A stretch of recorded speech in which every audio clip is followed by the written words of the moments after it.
بسم الله الرحمن الرحیم. رسول الله صلی الله علیه و سلم فرمودند: ایاکم والحسد فإن الحسد یأکل الحسنات کما تأکل النار الحطب او قال العشبه.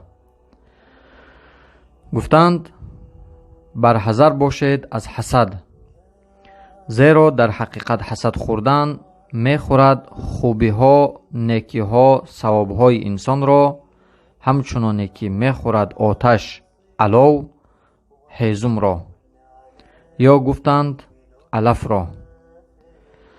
حسد کاری است که انسان بد می بیند آن چیزی را که الله نعمت عطا کرده است به شخص دیگر،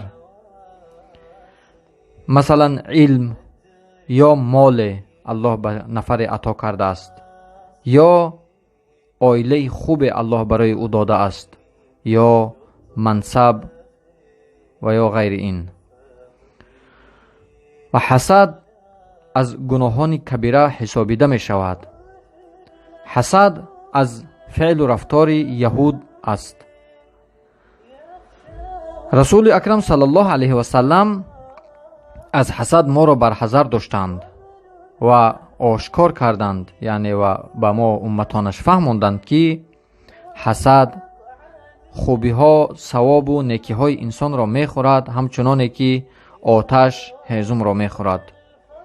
و حسد اولین گناه بود که نافرمانی الله شد در آسمان، یعنی شیطان هنگامی که الله تعالی او را امر کرد تا که به انسان سجده کند، شیطان گفت که من از آتش خلق شدم و انسان از خاک، پس چه خیل من به خاک سجده کنم.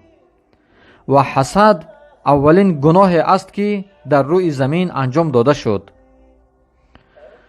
مثل که فرزندان آدم علیه السلام قربانی یکی از آنها هابیل قبول شد و قربانی قابیل قبول نشد و او حسود برد به برادر خودش و هابیل را کشت. و حسد این اعتراض کردن، یعنی نارضایتی کردن بر قضا و قدر الهی است، زیرا حسودخور هرگز راضی نیست به قضای الهی و به قدر الهی، یعنی او راضی نیست آن چیزی را که الله به دیگر نفر عطا کرده است، یا نفری را ثروتمند کرده است، یا او را خانواده خوب عطا کرده است، فرزندان خوب داده است، یا علم خوب داده است، یا جاه و منصب خوب داده است، و این انسان حسودخور به او حسد میبرد. و در حسد بردن چنانه که گفتیم، در حسد خوردن این اعتراض کردن، یعنی نارضایی کردن بر قضا و قدر الهی است. الله متعال ما و شما را از حسود خورندگان نجات دهد، از جمله انسان‌های بگرداند که به یک مؤمن، به یک انسان دیگر الله هر چیزی که عطا کرد ماشاء الله، یعنی الله اون چیزی که خواسته است داده است گفته اون را تبریک بگیم. بارک الله فیکم و السلام علیکم و رحمت الله و برکاته.